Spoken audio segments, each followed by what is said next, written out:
Welcome to lecture number 3, the Ottoman Empire. The Ottoman Empire dominated the Middle East, or most of it, in the name of Islam for about 400 years, from the 16th century to the 20th century. The Ottomans were of non-Arab origin, and the official language in the empire was Ottoman Turkish and not Arabic. Ottoman Turkish was based on a mixture of Persian-Arabic alphabet until 1928, when it was replaced by the Latin-based alphabet that made the modern Turkish. And this happened after World War I, during the days of Ataturk, who was a significant figure in the foundation of the modern Republic of Turkey, which was officially established in 1922, after 3 years of what is known as the Turkish War of Independence that followed World War I and the destruction of the Ottoman Empire. In terms of the relations of the Ottoman Empire to the different provinces, societies, and cultures that they dominated, the Ottomans were most of the time very tolerant of other groups, ethnicities, religions, and communities, a principle that became a central political practice known as the millet system. You have in your readings an article that explains more extensively about the millet system. Now, this sort of heterogeneous imperial society, alongside the development of nationalism across the different nations within the empire, and also with the economic and cultural competition with Europe. We need to remember that the 19th century is the century of European ascendancy. All these factors together put on the Ottoman government enormous pressures and forced the empire to embark in reforms in order to modernize itself and make itself more efficient to compete with Europe. One of the most comprehensive of these reforms began in 1839 and continued until late 1870s.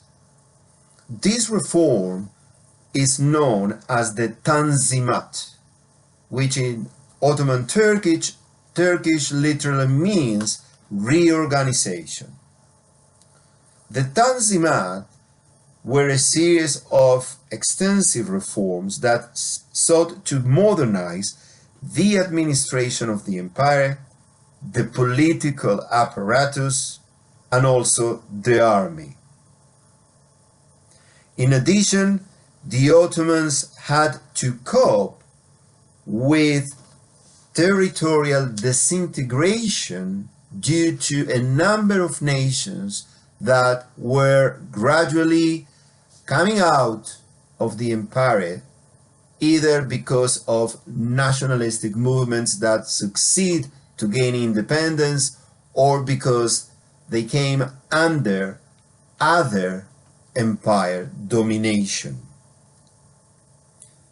In addition to all these problems, the empire itself, its administration was plagued with administrative inefficiency, economic mismanagement, corruption, and a quite ill-equipped army. So all these reforms that began with the Tanzimat were aimed at fixing all these issues. In addition, the Ottoman Empire was engaged in a series of capitulations which were sort of agreements with different European powers which granted conditions of extraterritoriality to European subjects living or traveling across the Ottoman Empire. This meant that these European foreigners could buy land and property, were exempted from taxation, and were defended by local consuls when they had trouble with Ottoman law. So they were protected persons living within the empire under these capitulations.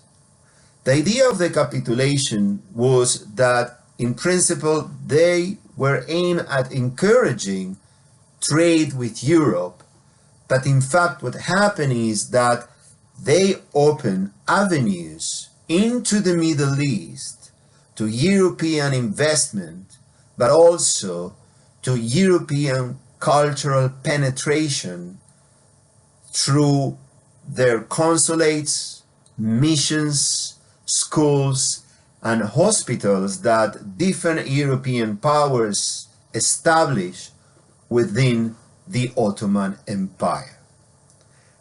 These are very general characteristics of the Ottoman Empire around 19th century, which is the time that we will start to look into what is happening more specifically in Palestine, which was part of the Ottoman Empire. If we look into the political structures of the empire, we see that in 1876 the empire enacted an Ottoman constitution and established a parliament with the aim of diverting power from the Sultan Abdul Hamid II. But just 2 years afterwards, the Sultan suspended the constitution and the parliament. A second constitutional period will emerge with the Young Turks Revolution of 1908, just few years before World War I. This revolution, which was led by the military and intellectuals that were influenced by the values of Europe in regard of their politics, restored the constitution from 1876, established a multi-party system, opened the press, established equality, and also conducted actual elections to the Ottoman Parliament. There were also representatives from Palestine in that parliament. After a failed attempt of coup, the Sultan was removed a year later in April 1909. The Young Turks government, they tried to secularize the empire and also to modernize it. And there were promises of autonomy and even independence to some Arab provinces in which nationalism was ascending. But in fact, the Young Turks government propelled their own version of nationalism, Turkish nationalism, and did not let the Arab provinces to get autonomy, which put the relations between the Ottoman government and the Arab peoples in the empire under tension and stress. In 1914, the Ottomans entered World War I on the side of Germany, Austria-Hungary and Bulgaria, the Central Powers. With the end of the war, the Ottoman Empire collapsed and all its provinces were divided up by the European powers that won the war.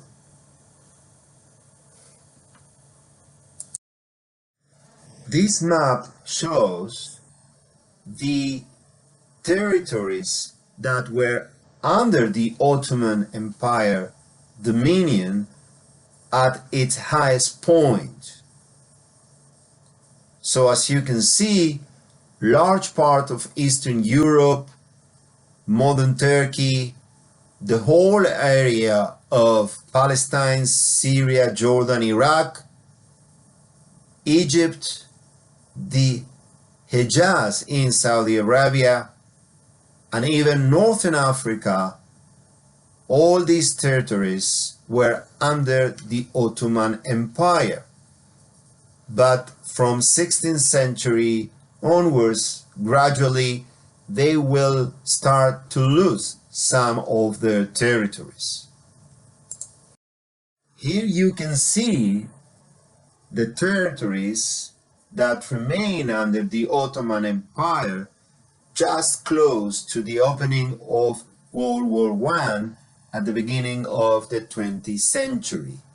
You can distinguish here between all the territories that were lost during the era of nationalism and due to the conquest of part of their territories by other forces, European powers, and those territories that remain part of the empire until World War I. As you can see, Palestine was part of the Ottoman Empire when World War I began.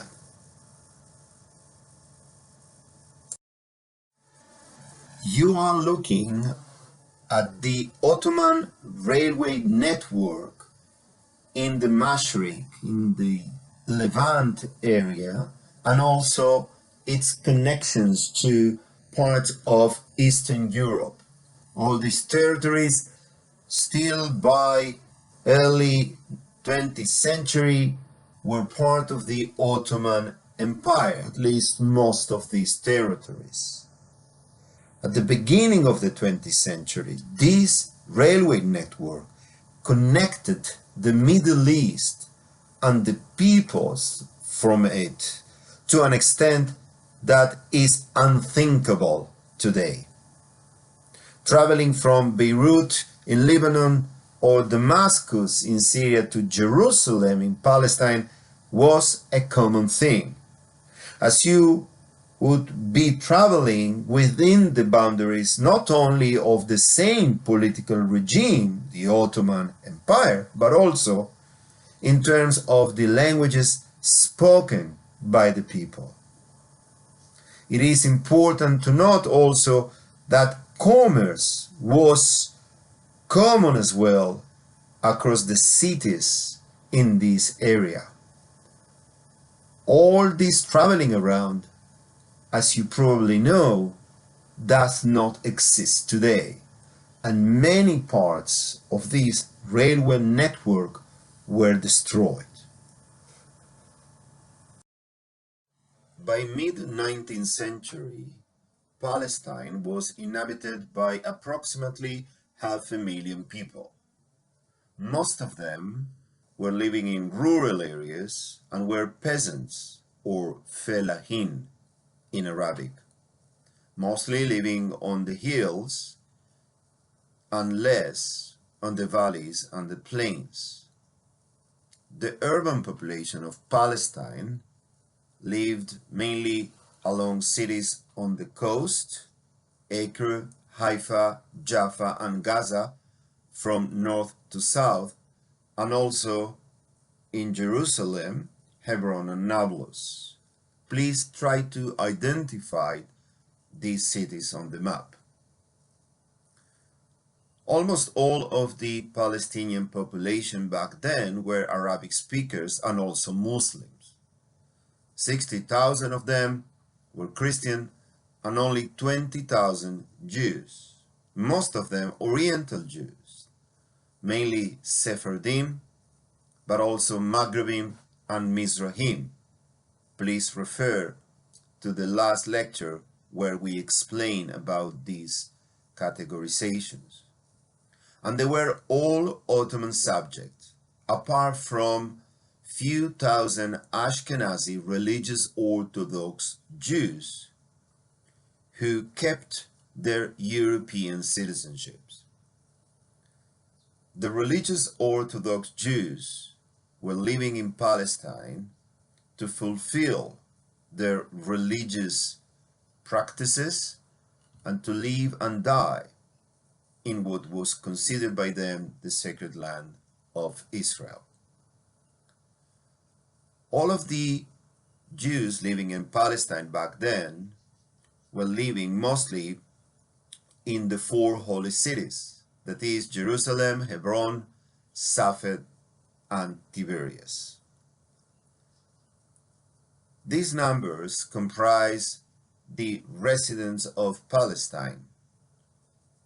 Apart from them, about 50,000 Ottoman soldiers and officials lived in Palestine, running the place.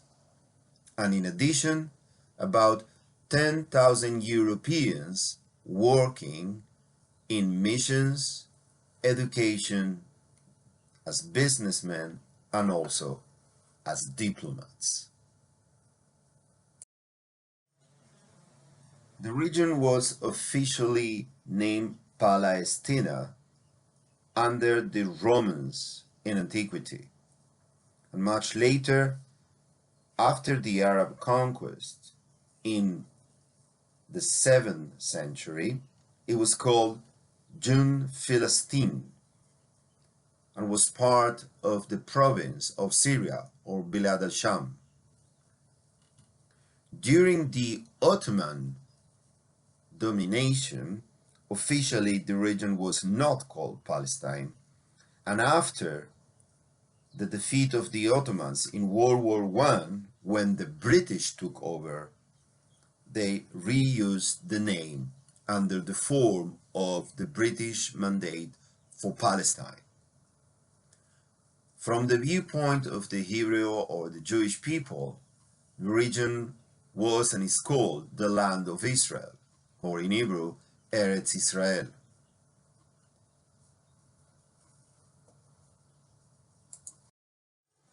During the 19th century, Palestine was part of the Ottoman province or vilayet or wilayah of Beirut, and it comprised basically three districts or sanjaks: Acre or Akko in the north, Nablus in the center, and Jerusalem in the south.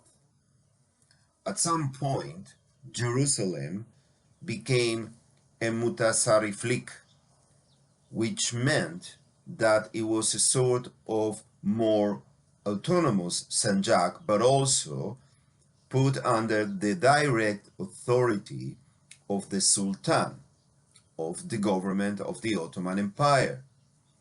And this was because the Ottomans were very worried that Jerusalem was becoming a center of operations for European intrusions, as they saw it.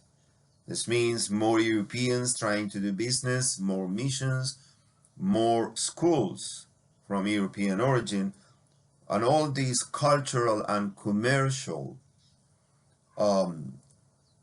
input that Europeans were making into the Sanjak of Jerusalem brought the Sultan to try and control more directly the area itself.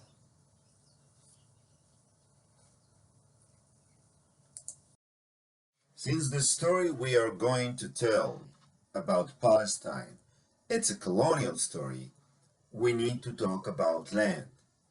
And that's why we start now looking into forms of land tenure in Ottoman Palestine. There were a number of forms of tenure, And the first one that we are going to discuss is the Musha system. This was a form of collective ownership of land by all the families in a village. In terms of cultivation of the different parcels, the families rotated their chance which parcel will be cultivated by each family each year. This meant that what was really equally distributed among the families was risk and not profit, really, because this system of ownership was based on agriculture of subsistence, which meant that there was very little surplus or profit. In addition, because the Musha system was based on collective ownership by a number of families in the village, it was very hard to have those lands on the market for bargaining and selling. Apart from the Musha, there were other systems of land tenure like the mulk or private ownership. There was private ownership of land owned by urban dwellers who mostly did not live in Palestine, but in the big cities in Lebanon and Syria. These lands owned by private people were generally leased to tenants and sharecroppers, peasants of different kinds, fellahin, who at times have been in fact the previous owners of those tracts of land. In addition, we have the Miri lands owned by the government and the Waqf lands, which belong to Muslim charities. Let me add a couple of words about the Musha system. The Musha lands were always object of critique by the government, the Ottomans, and later on also the British administration. Their claim were that this system of collective ownership and rotation prevents making the land more productive. So this is why there were many attempts to introduce land reform to force the Musha system to be divided in a way that there was a permanent allotment of plots that could incentivize, motivate the families to produce more and to create markets around that agricultural productivity. The Musha system was indeed a form of extensive farming that was, from a capitalist view, economically uninspiring, though on the other hand, it was also a form of social life that allowed for marriage alliances between the different families in a given village, which enhance the social relations of the place. In addition, at the time that most of the fellahin, the Arab peasants, could be just tenants on privately owned land, the Musha framework provided a certain measure of control over one's own fate. So, in fact, the Musha system was a sort of safeguard, particularly when external forces were trying to buy land from Musha ownership. We will see that when Jewish Zionist immigration began into Palestine in late 19th century, there will be Jewish organizations trying to buy from Musha land, and the fact that these tracts were collectively owned and had to have the agreement of the elders of the village, this was a sort, again, of safeguard against selling the land and leaving the people without their basic income.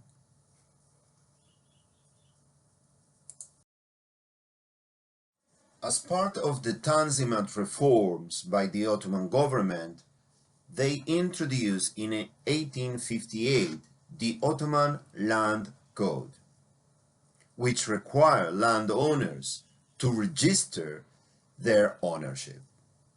The Ottomans had two main reasons to do so. One was to increase tax revenue, because from the moment you are officially registered as a landowner, you need to pay taxes. And the other reason was to exercise greater control over the region. But the problem was that most peasants were not willing to register their ownership. And this was for a number of reasons. First of all, if you were a landowner, you are subject to military service in the Ottoman army, which was compulsory. So you need to send your sons to the military service. Also, by being registered as landowner, you are under more regulations and control from the government, which the fellahin didn't like to be. Because as far as you were not registered officially that you own land, you could continue to evade taxes.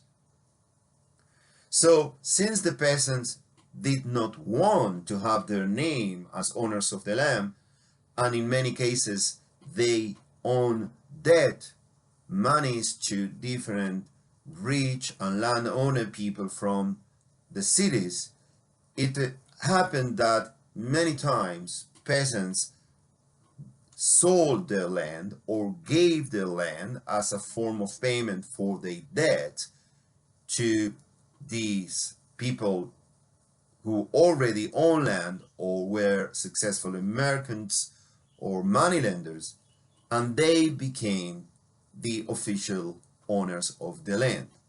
What happened then many times is that once these fellahin families give up on the land, they continue to live on the land and work the land, but now as tenants, not as owners of the land. And once they were tenants, they were more exposed to be left without their source of income, source of work, by selling the land, for instance, and having them displaced from their spaces. So this was one of the main problems for the fellahin, for the Arab peasants, when Zionist Jewish immigration began pouring into the country looking to buy land.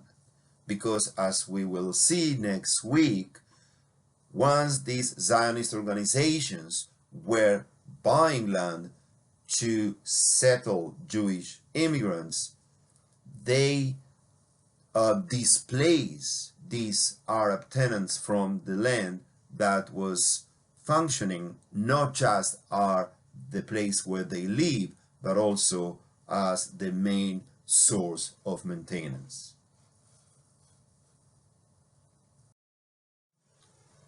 The story that we are now starting to unfold is about the changes that Palestine went through since late 19th century and until these very days.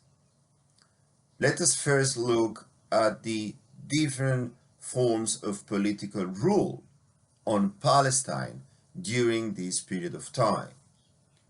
So if you remember, we said that the Ottoman Empire began around the 16th century and it lasted in Palestine until 1917, the end of World War I.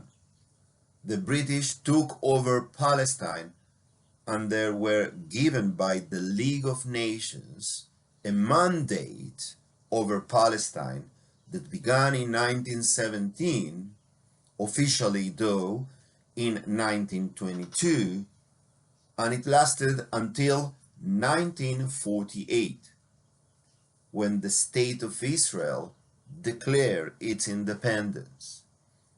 So we see here three different forms of political rule. And if you look at the territories, at the changes in the population under these forms of political rule, you will see here drastic changes in the composition of the population between Arabs and Jews. We need to explain, for instance, how come in 1949, just after the declaration of independence of Israel, the Jews became a large majority, whereas few years before there were the Arabs who held the majority of the population. We will need to explain these changes, and we will need to explain which kind of changes affected forms of life in Palestine because of the declaration of independence of the State of Israel in 1948. This is the story that we need to unfold and explain. Before we move ahead with our story, it's very important to talk about the form of life that was shared by Palestinian Arabs and Oriental Jews in Palestine during Ottoman times, and at the very least until end of 19th century, beginning of the 20th century. This meant that actually Oriental Jews, the Sephardim, the Maghrebim, and the Mizrahim lived together in the cities with the Palestinian Arabs in the same buildings and neighborhood. Their children studied in the same private schools. They were business partners, and also in their everyday life they went to the same places in the sense of attending the same cafes, leisure time, and commerce, and they also shared some cultural and religious practices. This was not exactly the same for the Ashkenazi Orthodox religious communities in Palestine. So there were differences in the relation between Jews and the Palestinian Arabs, between the Oriental Jews and the Ashkenazi religious Jews. First of all, whereas the Oriental Jews, and particularly the Sephardim, spoke Ladino apart from Arabic and many times also French and English, the Ashkenazi Orthodox religious people brought with them their tongue from Central and Eastern Europe, which was Yiddish, a sort of German Hebrew combination that evolved during the Middle Ages and early modernity. They also went to different synagogues and schools. Again, I am comparing between the Oriental Jews and the Ashkenazi European Orthodox religious Jews. They lived in different neighborhoods, so the Ashkenazi religious people, they did not live together with the Palestinian Arabs. And it was very common that there were no marriages between Ashkenazi religious Jews and Oriental Jews. They also had different relationships with the Ottoman government itself. In fact, the Sephardim were the official Jewish millet. So I refer you now to one of our readings in which you will find what a millet was Basically, it was a recognized, officially recognized minority, religious minority, by the Ottoman government.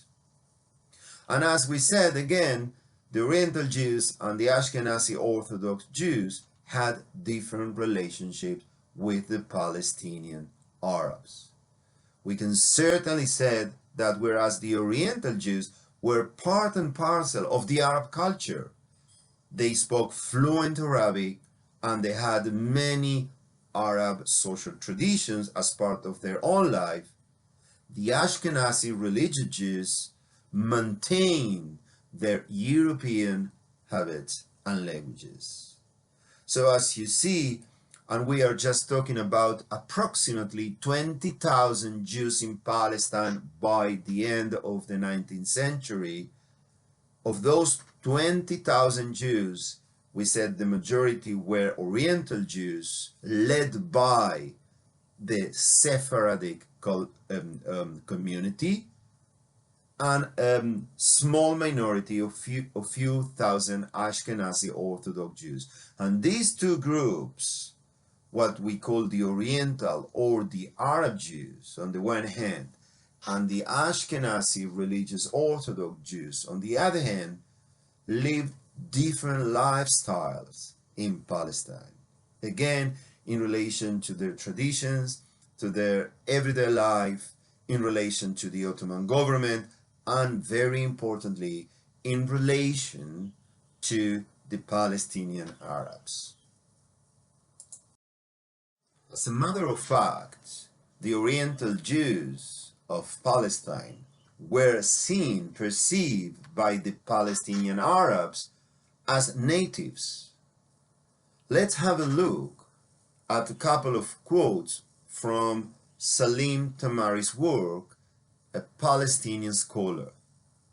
In one place, Tamari says, in contemporary narrative of the late Ottoman period, such as in the autobiographies and diaries of Khalil Sakanini and Wasif Jawarieh, native Jews of Palestine were often referred to as Abna al-Balad, sons of the country, Arabic, compatriots, and Yaoud Awlad Arab, Jewish sons of Arabs in Arabic. And he is referring here not to all the Jews of Palestine, but particularly to the Oriental Jews, not to the Ashkenazi religious Orthodox Jews. In another place, Tamari says, there was no clear delineation between neighborhood and religion. We see a substantial intermixing of religious groups in each quarter. He's talking here about Jerusalem, by the way. Furthermore, the boundaries of habitat were the mahalet, the neighborhood network of social demarcations, within which a substantial amount of communal solidarity is expressed. Such cohesiveness was manifested in periodical visits and sharing of ceremonial occasions, including weddings and funerals, and by active participation in religious festivities. These solidarities undermine the fixity of a confessional system derived from a pre-modern, perhaps even primordial, network of affinities. We have here two quotes from Jewish writers. Yaakov Yoshua, who lived during those times, describes here the relations with the Muslim neighbors in the Jerusalem and Sephardic community. It said, our mothers poured out their hearts to Muslim women, and they pour out their heart to our mothers. The Muslim women accustomed themselves to speaking the Ladino language. If you remember, we said that's the language of the Sephardim that they brought from Spain and Portugal from the times of the Jewish expulsion in 1492. I continue. They frequently use that language's proverbs and idioms. Our children play with their children, and when other children in the neighborhood hurt us, our Muslim friends who live in our courtyard came to defend us. We were their allies. An Israeli scholar, Menachem Klein, in one of his works, he narrates, Arab-Jewish identity was a fact of life, and that identity meant more than coexistence and residing one beside the other. Lifestyles, languages, and culture created a common identity that centered on a sense of belonging to a place and to the people who live there. And from the viewpoint of the Sephardim and the Maghrebim and the Mizrahim, the people who live there were in fact the Arab Palestinians. Now, if you remember from last lecture when we talked about the way that Jewish communities lived under Islamic caliphates, you can see here a continuation of the same system of shared life that was developed during the Islamic times. You can see that under the Ottoman Empire, here in Palestine, and it's important to mention that Palestine was not the only place that Arabs and Jews lived in this way, but in fact, across the whole of the Ottoman Empire, in the different places, Arabs and Jews shared a system of social life. This is very important to understand and internalize in order to counter the mantra, the myth that Arabs and Jews are eternal rivals and enemies. This is just not historically right. As you can see, in Palestine, just before the conflict between Jews and Arabs is going to start, which means just before the first wave of Zionist Jewish immigration from Europe into Palestine, we see that Oriental Jews and Palestinian Arabs shared a life together.